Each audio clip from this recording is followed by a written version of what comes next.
हम रेत पर खाना गर्म करने जा रहे हैं। जमीन से आने वाले 70 डिग्री सेल्सियस तापमान की मदद से हमने हमारा खाना खाया। तो जमीन पर कदम रख रहा हूँ जिस पर शायद ही मानव जाति ने कभी कदम रखा होगा। ये एक बहुत ही जबरदस्त एहसास है। लोग अक्सर रेगिस्तान की इन गहराइयों में नहीं जाते हैं। यहाँ शायद बहुत कम लोग आते हैं। हम कलुद के पास ही खड़े हैं। हमें यहाँ दीवारें दिखाई दे रही हैं।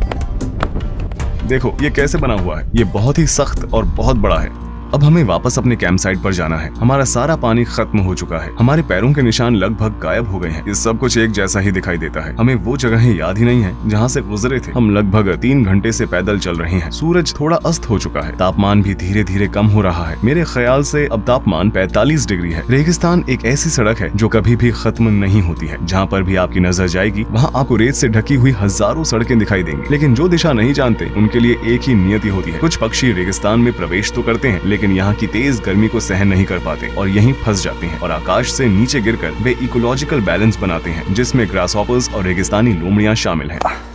आखिरकार हम वापस लौट आए और रात के रेतीले तूफान से बचने के लिए हम उत्तर की ओर कैंप लगाने की जगह ढूंढने निकल पड़े।